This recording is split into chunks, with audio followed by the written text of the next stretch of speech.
Number one, Azane Kaka number one.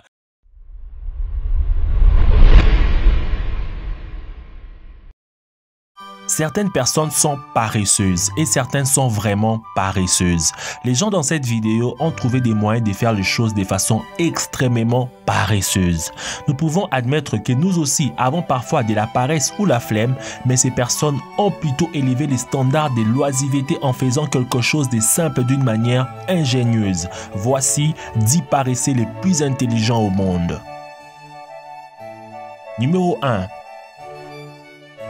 Fatigué de regarder des vidéos sur votre smartphone en les tenant en main, vous cherchez un moyen de les faire quand vous êtes couché.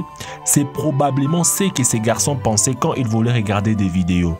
Et il a réussi, avec sa tête sous la table en verre et son téléphone face vers les bas. Ingénieux ou flemmard, à vous d'en juger. Numéro 2. Trop paresseux pour être en alerte. Pas de problème pour cet homme. En plaçant une image d'un policier debout en alerte à son poste devant lui pendant qu'il dort. Ce niveau de paresse est ingénieux et effrayant en même temps. Cette image est probablement assez convaincante ou peut-être pas. Numéro 3. Elle voulait porter des chaussures, mais elle voulait aussi peindre ses ongles. Que fait-elle?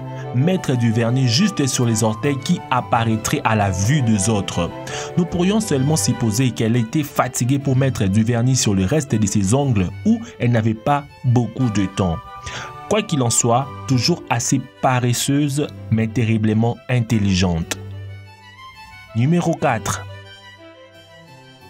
On dirait que cette personne avait trop la flemme pour chercher ou acheter un bon sapin de Noël et s'est installée pour suspendre ses désodorisants de voiture qu'il a placés sur une chaise. Cela vous aide si vous n'avez pas le temps d'aller chercher un sapin, mais encore une fois, c'est juste paresseux. Au moins, ils ont reçu des cadeaux et l'arbre de Noël sans frais. Numéro 5.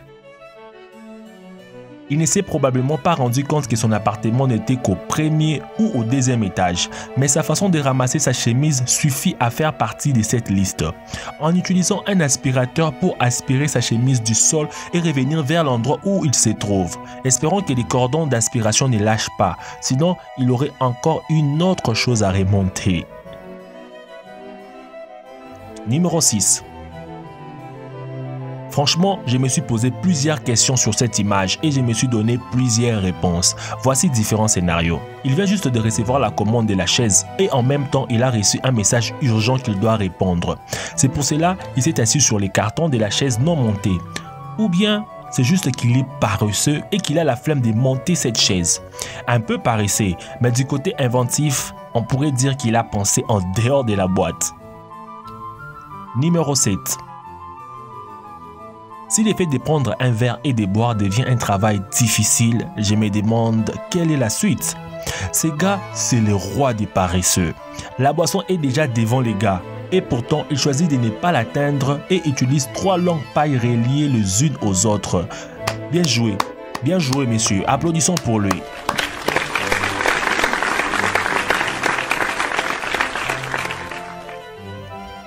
Numéro 8. Bien que ce soit une excellente façon de réduire le nombre d'assiettes ajoutées que la personne doit laver, mais c'est très paresseux. Une autre façon paresseuse mais inventive pour faire les choses les plus simples dans la vie. Numéro 9. Cette personne a peut-être la flemme de marcher ou même de traîner la poubelle à pied pour pouvoir conduire la voiture. Heureusement, la poubelle avait 2 roues afin qu'elle puisse la faire glisser pour l'amener à l'extérieur. Ces paresseux méritent un trophée. Numéro 10. Et c'est littéralement la façon la plus simple de célébrer l'anniversaire d'un ami ou d'un proche, en collant une bougie dans une boîte de levure des gâteaux. Espérons que la personne qui célèbre son anniversaire ne soit pas fâchée contre celui qui a fait ses gâteaux ou ses conneries. En regardant le bon côté, cela permet d'économiser le temps de faire la vaisselle et si les célébrants voulaient avoir du gâteau, ils pourraient les faire ensemble, à moins que la personne qui fait ces gâteaux ne soit pas chassée de la fête. Laquelle de ces personnes avez-vous trouvé les plus paresseux? Dites-le moi dans les commentaires. Merci d'avoir suivi cette vidéo jusqu'à la fin. N'oubliez pas de mettre un gros pouce bleu pour me faire plaisir, pour m'encourager et de partager cette vidéo à vos proches. Et surtout, n'oubliez pas de vous abonner à la chaîne de Dr Bot pour ne rien manquer d'activer la cloche de notification. Quant à moi, je vous dis à nous revoir demain à la même heure pour une nouvelle vidéo. Ciao.